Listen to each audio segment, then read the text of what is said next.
Welcome everybody into the Valley. I am Ethan Shutt, joined by Ryan Shutt and Philip Russell, and we are coming at you live-ish straight after the Suns win Game 2 of the NBA Finals, 118-108, and take a 2-0 lead in the NBA Finals. Still kind of feel like I'm living in a weird dream world, but I'm going to take it. Guys, first thoughts, I guess, after watching this Game 2. Tonight was a closer game, but through two games, there hasn't been a point yet where I felt like we weren't the better team. And that's a really weird feeling when you're in the NBA Finals and you know that a trophy is on the other side now of just two more wins. It's kind of a surreal feeling. Yeah, and I thought the big story in games 1 and 2 were the timely shots that the Suns stars made. So Mikal had a great night tonight, and we'll get to that. DA played great in Game 1. But in Game 1, with like 7-8 minutes to go, the Bucks cut it to 9. And then tonight, the middle to the end of the third and the beginning of the fourth, the Bucks offense was just a wave. Giannis was obviously on fire in Game 3. But in both of those stretches, Booker and CP3 made huge shots. A couple Booker three-pointers tonight, a couple of mid-ranges last game from CP3. So I think it's those two that tell the story in part of how the Suns were able to keep the Bucks at arm's length in both of these games. Yeah, and honestly, I mean, again, I don't want to hit this one too hard, but the fact that the Suns are in the finals is already just, I think we can all say, exceeding expectations. We talked early in the year, even after they started clicking, what are you wanting to get out of this? What would be enough for you to call it a success? And I think the average answer amongst the three of us was get to the second round, and then we'll see what happens. So to be here in the finals, let alone not just in the finals, up 2 is pretty incredible. Saw a stat that in the last 35 NBA finals, teams that go up 2-0 are 31-4. So getting up 2-0 is a huge, huge deal when you can just talk about the amount of pressure it puts on the other team. Going back to their home with the pressure that they can't slip, they can't give anything up.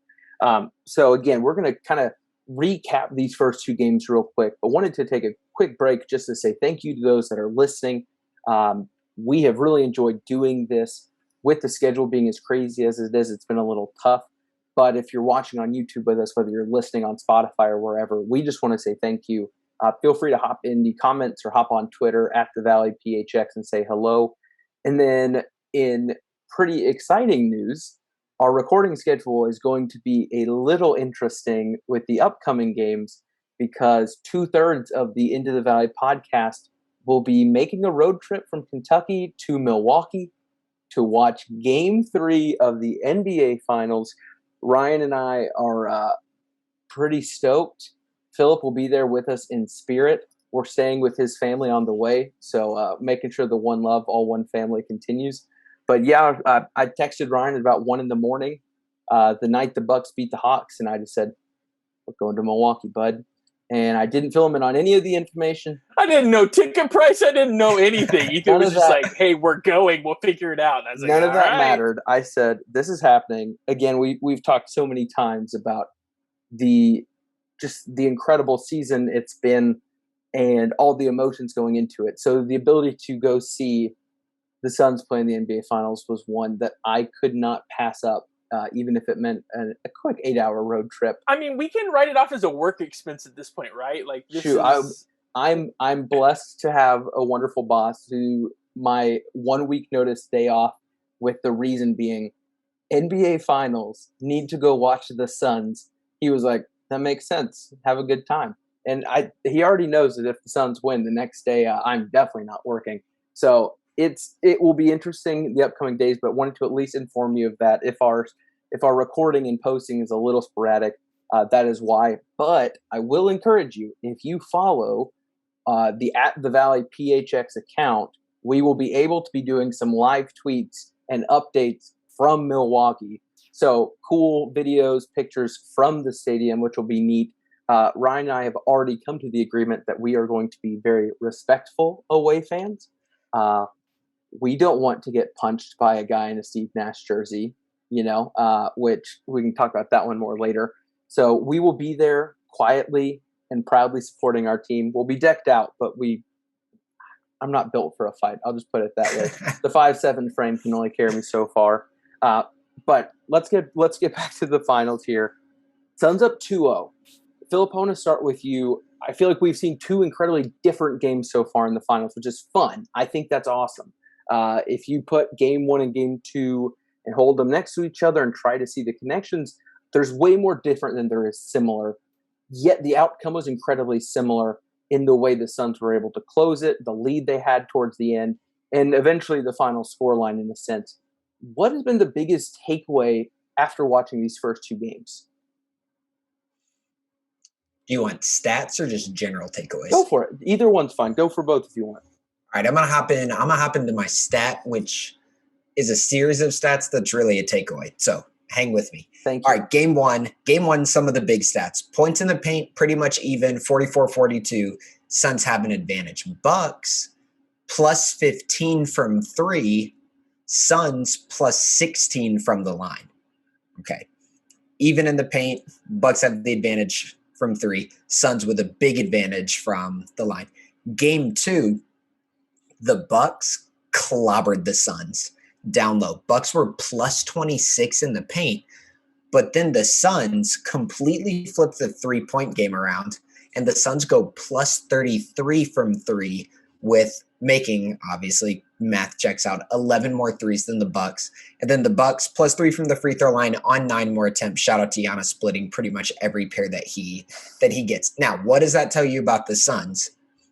I think it tells you that the Suns are expert at taking what the defense gives and that they have a roster built out to do that.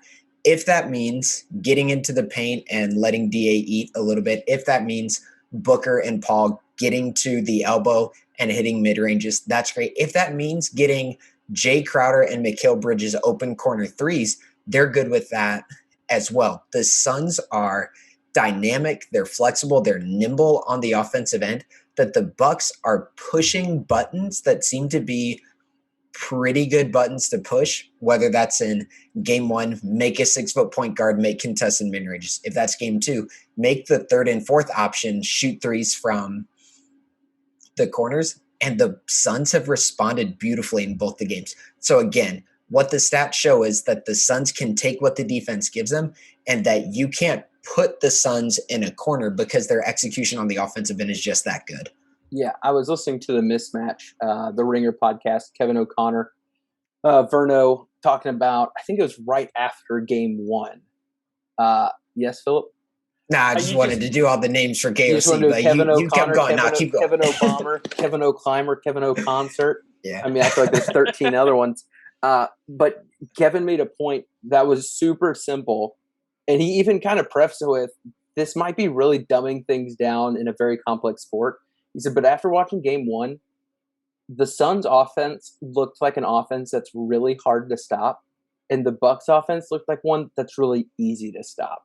And I know, again, that's reiterating a very simple point, but I think it's just a nice little cherry on top to your whole argument of the Suns don't have if you can stop blank, you will be fine.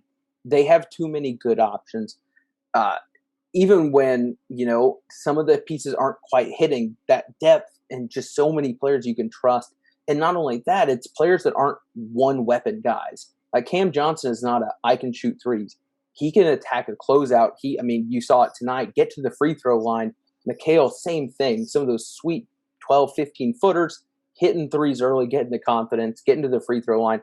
And you can go down the list. And it's what makes a Torrey Craig, a Jay Crowder, or whoever, it's not just one thing you've got to stop with all of these guys. 1 through 5 can beat you different ways.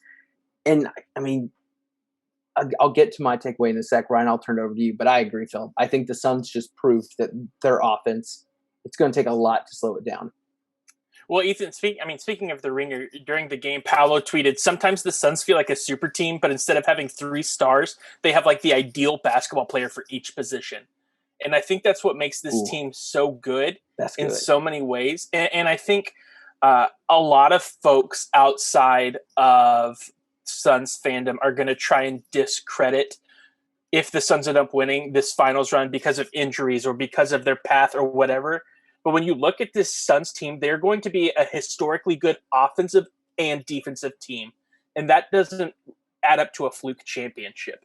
And to Philip's point, I think the Suns had an answer for everything the Bucks wanted to try, whether that's a drop defense, whether that was zone, whether that was them letting Giannis trying to take over the third. And that's really my takeaway is I think with Giannis doing everything he could to drag the Bucks in the second half, even that wasn't enough. Because you look at the third quarter where Giannis has 20 points, they're still down by 10 going into the fourth quarter. And what he did in that third quarter essentially sucked all the offensive flow from everybody else on the team.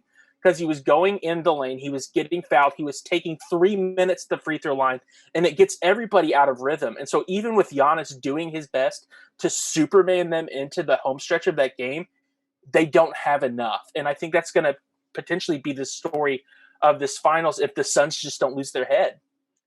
And just to exemplify that point real quick, do you guys remember in the first quarter when Cam Payne came in and the Bucks started trapping him on the pick and rolls?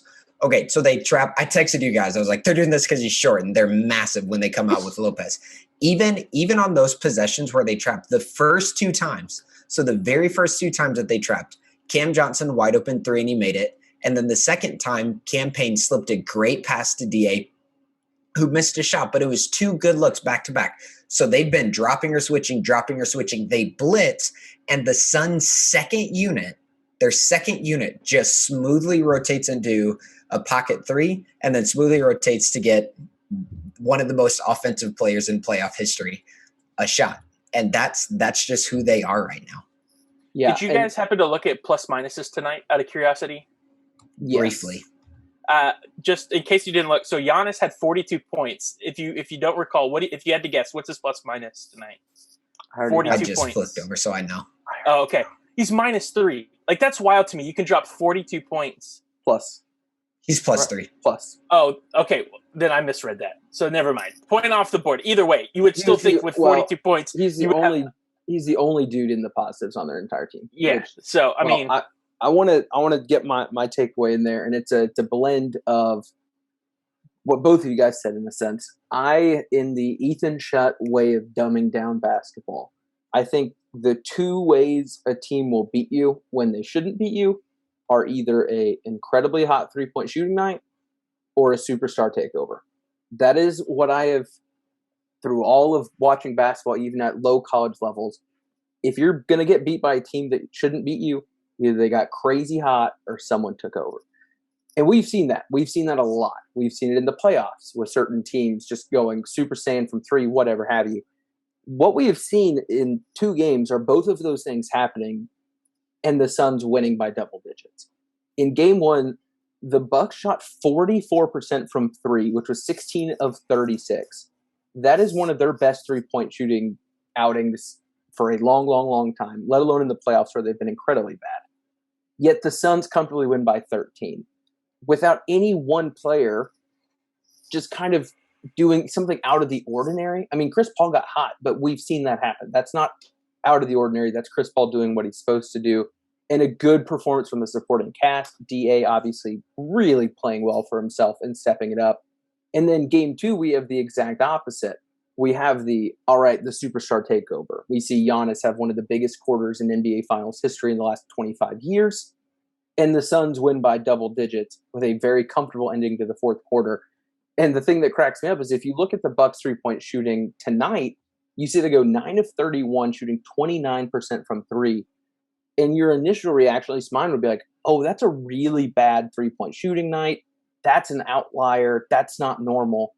No, it's exactly normal for the playoffs. They've been shooting 31% from 3. What we watched tonight is what the norm has been.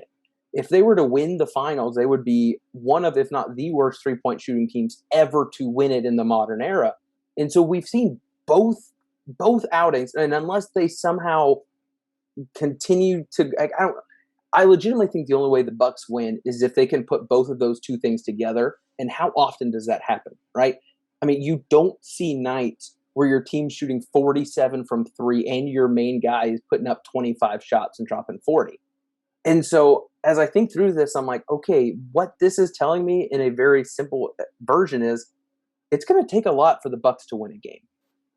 And that is a really good feeling, but I also don't think it's a stretch when you see what's been put on the court games 1 and 2. And I saw a lot of people talking about it. The Bucks made adjustments in game 2, and I thought they made good adjustments. Like Lopez was manageable and serviceable. The way they changed the rotations around was smart, in my opinion. And yet still they found themselves in the exact same position in the fourth quarter. So I don't know what to expect come games 3 and 4 in Milwaukee. I will say the injuries on the Suns side, even though it's happening to guys that are in like the 5, 6, 7 range of your roster, 2 of those together starts getting real concerning. Especially when they both happen to be guys that are taller than 6'5" or whatever. The Suns don't have a lot of those, unfortunately. So that's my big question mark going into game 3 and 4. What will the rotations look like? What will Torrey Craig's injury be? I think, didn't you say, someone sent it to me, was it contusion? Yeah, right now they've got it listed as a contusion. So sense. hopefully that's hopeful for a return on Sunday night. But, I mean, you never know with these things. Yeah, I mean, it looked like a knee-to-knee, just kind of classic bruise that hopefully he can come back from. But with games 1 and 2 behind us, and Ryan, I'm going to go to you on this one. What do you expect to see that might be different in game 3? What's the big adjustment, if you expect one at all, that we might see live in Milwaukee on Sunday night? What I expect maybe to see, especially if Torrey Craig's injury is what it is, that maybe we see Dooley get a few more minutes, or we go to a more small ball style of play and just really ramp it up. Maybe see Chris Paul and Cam Payne on the floor together a little bit more. But really, the Suns, if it ain't broke, don't fix it. There's not much I think the Suns really need to change up. Milwaukee, I think they might want to try and attack Ayton a little more. I think tonight what we saw, Ayton really underperformed his last 5 or 6 games, going 10 and 11 tonight, which is still a strong game. But it was kind of evident in that clip that they showed where Monty was wired up, where Ayton was getting down on himself. And I think that's the only way you're going to get Ayton out of a game these days, is if you get him doubting himself. And so if they can attack him early, maybe get him in some foul trouble, maybe that's one way to get the Suns out of rhythm. If you're Milwaukee, just really go at DA. But I'm afraid the ship is sailing for Milwaukee after 2 games in, and we've kind of talked about it. The Suns have played 2 totally different games, and the outcome has remained the same, literally with just a 3-point difference. Philip, what are you thinking in terms of big adjustments for game 3? I don't think the Suns really have any. I think they adjust, like we've already mentioned, they adjust on the fly so well that they'll be able to, offensively, they'll be able to take whatever the Bucks give. I like the idea of Giannis especially being a little bit more aggressive on DA. But then I think Lopez can be effective in this series. But I think the most effective he can be is probably with the second unit. So now that Dario's out, now that Torrey Craig's out, those backups get really small really fast. We said, we were texting and we said Dooley coming in instead of Torrey, that's giving up 2 inches. Dooley's 6'5", Torrey's 6'7". He's a big 6'7", though. Mm-hmm. So I think if they can stagger Lopez's minutes where he can be on the court drawing a lot of attention with the second unit, then someone like Bryn Forbes might be able to get going from 3. He's 30% for the series right now. But that would be my biggest thing, figuring out, okay, we have this 7-foot behemoth against a team that's now very small. Let's figure out how to get him going, get him a few more touches. And then with their main unit, they worked really hard to get Drew Holiday going on the offensive end this time, but they did it in a way that made him the initiator of the offense. I think they need to flip that around. They need to get him involved by making him a finisher or going to his strength, which seemed to be his size and his strength down low. So I might expect even some post-ups from Drew. If they can spread DA out to the corners, maybe get Drew going a little bit offensively by allowing him to get the ball on the block and then go to work down there. Fortunately, if there's one person on the Bucks who I would be at least somewhat okay with Kaminsky having to play big minutes against. It's Brook Lopez. So if he gets big minutes on the second unit and Kaminsky can at least do a serviceable job, I still think that leaves us in a pretty good position, which is a nice place to be. But I'm, fingers crossed that Torrey Craig is back on Sunday. You never know with those things, and it would be the Suns' luck for him to be out. Yeah, I'd be surprised to see him back, honestly. Just because a dude like that doesn't stay down that long. But again, if it's just a bruise, we'll see. The one thing that I think could really help the Bucks, which is an odd thing to say, is to see Chris Middleton be a little bit more aggressive. This is now 2 games in a row that he has 0 free throw attempts. That's now by no means is he James Harden shooting 25 a game. He averages about 4 to 5 free throws a game, is a fantastic free throw shooter. But it is odd, and Philip, what we saw from Drew Holiday to start the game, part of me thinks that is how Middleton needs to be as well. This, hey, you need to get yourself going, whatever that may be. And again, I mean, Drew Holiday and Middleton have now underperformed on a big stage in Game 2. You would expect something to change there because both of those guys are incredibly talented guys. I don't doubt that either of them are just going to crumble. I think one of them will get it figured out Game 3 after a disappointing Game 2. But it's weird seeing tonight, at least, it didn't feel like they had any semblance of a big 3 on their end. Defensively, Drew came to play. But, man, it was like Middleton was just gone.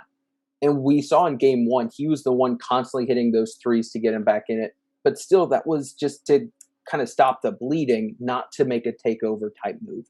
And so it'll be interesting to see what that looks like next game.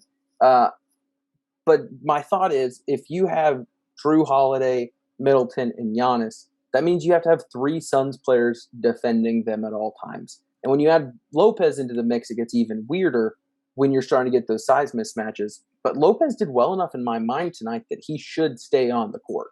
And I honestly, after Game 1, I thought, wow, we might play him right off the court. We'll see how this looks. But he looked good. He looked good on defense. He did his job well. I would expect those minutes, to your point, Philip, to increase if the Suns continue to get smaller and smaller.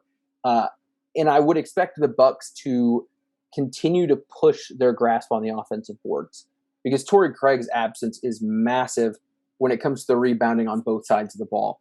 You already saw it some in the Giannis Lopez minutes where they were just getting possession after possession, where they're getting 2 to 3 shots and then finally capitalizing. And so that's what concerns me. If you notice in the last series, the thing that has stopped Ayton from rebounding has been really good double-teamed box outs, basically, where they're throwing a wing basically at his hip and allowing their big, instead of battling with Ayton, to have that movement to get free and get that rebound and immediately start the push. And we've seen that in this series as well. So if you've got Giannis and Lopez out there, it is going to be hard to control the glass if you're missing Torrey Craig. Because Crowder gets his rebounds, but he doesn't quite get up like Craig does.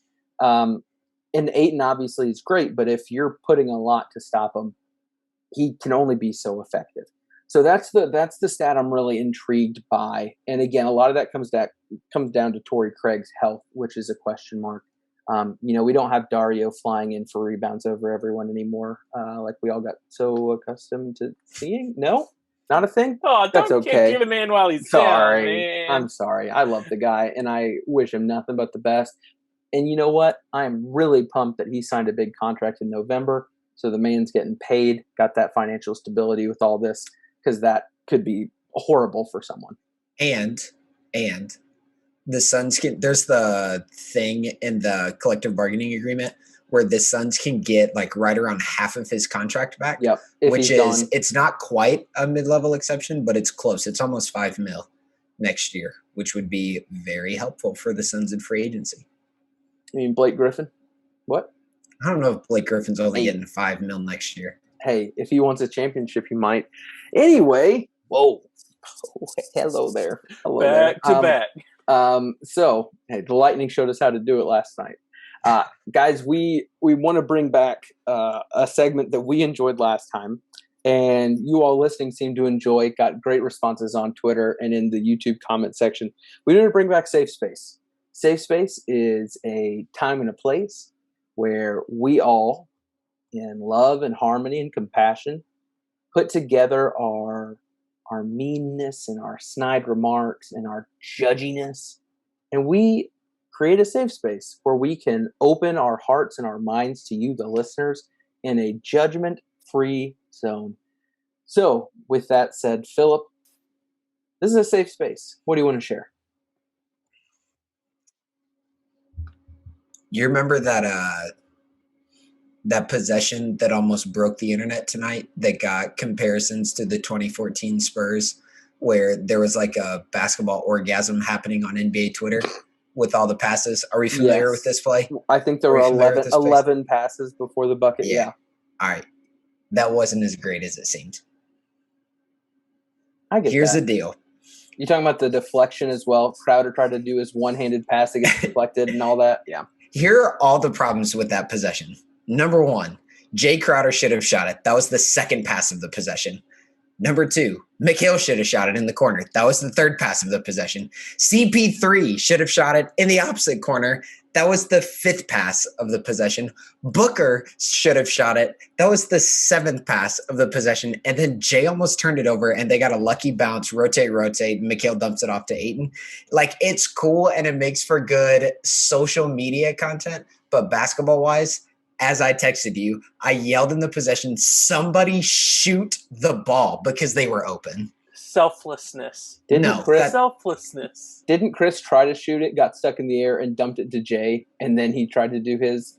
Wasn't it? There was Someone did. Maybe Booker did that. Booker might have done it. Someone tried, and they're like, nope, more passes, please. There's a difference between making the extra pass and making one too many passes. That possession, again, as cool as it looks, and it ends with a dunk or a layup or whatever it was too many. It was like 8 too many passes. Like, you have the open shot. Take it. Take the open shot. Can one really give too much to charity? I don't believe so. I don't even know what point you're trying to make with that. They're just giving players. They're sharing the love, you know? It's just a generous team. I feel like you're criticizing me in my safe space. No, I accept it. I'm just trying to give them the benefit of the doubt. Ryan, this is your formal warning. This is into the Valley HR. That's twice now I've gotten formal warning. Formal Leave warning. Me alone when I'm sharing my feelings. Philip shared in the safe space. Yeah. Thank you, Philip. You're welcome, and I'm right. Have the reciprocated empathy and listening when you share. So, Ryan, now that you've been reprimanded safely, share in your safe space. The last time we had safe space, I made a proclamation. A proclamation at the time that the Suns would only lose 2 more basketball games in the playoffs. I didn't quite think it would play out this way. I would say, because we've already had both of those 2 to the Clippers since then. But I am standing by it. Suns in 4. After the first 2 games, I think my prophecy was correct. I think the Suns, after that time, only lose 2 more basketball games. Hang on. This is a Suns fan proclaiming Suns in 4, about to pull up to Game 3 on the road. Security needs to be on you as soon as you walk into the building. I'm going to wear my Cream City jersey. Don't worry. I'm rolling up in the Cream City jersey. I thought we were gonna get language banned when Philip said orgasm, and now Ryan managed to say something that's on a publicly sold jersey, and I feel just as gross. It's science. Blame Milwaukee. Science, my guy. All right. Well, hey, it's my turn for safe space. Ryan, thank you for sharing. Thank you for sharing, Ryan. Thank you for being open, and I apologize for my condescension. I'm a little nervous for this one, not because of you guys, but because of the Suns fans as a whole. If they manage to listen this far into the podcast and get here, I am afraid of the backlash. But I gotta speak my truth. You know, gotta speak. Oh, own it. Step into your truth, Ethan. I am so ready for Suns in 4 guy to disappear. He can kick rocks. Whoa, safely. Listen, of course. I didn't like the initial video of loud fans fighting and punching. I didn't like that, right? I've been to a football game as an away fan before in Cincinnati with the lovely Bengals fans, and I've been cursed at and beer dumped on and all these things. And you know what? That's not fun. That's not a good space. I don't like that. And Not so, a safe space. not a safe space, not at all. And so we see that, and then we see that fight happen. And good for you, brother. You got some licks in. And the Suns in 4, like, yeah, talk your talk. But I think that's where it should have ended. What we have seen since then is merch. He's on Cameo. He got tickets, and people were taking pictures with him. And then you see him and Jamal Murray taking pics together, right? And here's the stuff that comes from that bothers me. Number one, we have the fight in the following series with Suns and Clippers fans, where you can tell that Patrick Beverley and Chris Paul? No, the fans. Oh, where gotcha, they're gotcha. egging each other on, trying to get a dumb drunk fight, and then the moment it starts, there's 10 cameras like, oh, the next Suns in 4. Like, doesn't make our fan base look good. The Clippers already look bad. Don't add to it. And then tonight, it's an 8-point game with like 5 minutes left in the fourth quarter, and your fans are chanting Suns in 4, which is not something the fans ever would have done if it were not for this lovely human. I edited that for Safe Space. Don't do that. Don't do that. Like, you don't see the Warriors going up 2-0 and yelling sweep. I saw the Warriors go up 3-1 once. They were pretty confident too. The Warriors did have a party with tombstone cookies. Listen, all I'm saying, the Warriors and others sometimes show confidence, and maybe we should just be humble and see what happens and hope for the best. That said, Suns in 4 guy, I hope you make so much money on Cameo from high schoolers in Phoenix, making, asking kids to proms with you saying proms at 4 or whatever. I don't know. Hey, Sarah, this is Suns in 4 guy. Will you go to prom with Robert? Stop asking my wife out on dates. Listen, if you're a Suns fan listening and you're a Suns in 4-er, I hope you respect me in my safe space. But I'm ready for that to be done. And so help me, if he is on a championship parade someday, I will lose my marbles. This has concluded Safe Space. Thank you all for sharing. I personally feel like a weight has been lifted. This is something I've wanted to say on Twitter, but have chosen not to because I know more people see my tweets than listen to the podcast. So I decided to be safe in my safe space. But want to bring it to a close now that we've all shared our truth, if you will.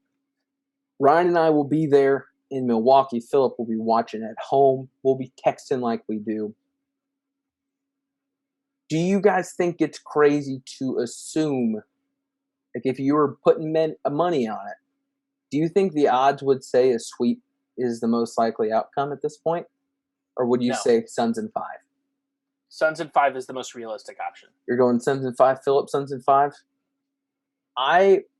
Never mind. I'm not going to say that. I know it betrays my safe space, but I think if my head and my heart are conflicting, I think my heart says Suns sweep. I think my head says Suns in 5. What's so interesting to me, and again, we are people that have watched a lot of Suns basketball this year. And if you haven't watched before and this is your first taste really in the playoffs, NBA Finals, you're like, wow, the Suns are killing it. I don't think it's crazy to say that I have not seen the Suns play their best offensive basketball yet. Defensively, they have done very, very well. But we've still not had one of those nights, including just in the series against the Bucks, where the Suns are clicking. And I mean efficient across the board. And I just feel like it would take a real big lapse from the Suns to give the Bucks that opportunity. One stat that I was looking at when we were talking about trying to find a stat to kind of encapsulate what we've seen so far, it's the number 3. The biggest quarter the Bucks have had this entire series so far was a +3 quarter, right? And we've seen some monster quarters, and we even saw it tonight, right? Like when Giannis was just absolutely going off. and I think they were maybe a +1 in the third quarter. I'm going to pull that up and double check. Yeah, they were +1. So the Suns get a monster going against them, a Monstar from Space Jam 2, if you will, having one of the biggest Not a quarters sponsor. in finals history, and the Bucks claw back 1 point.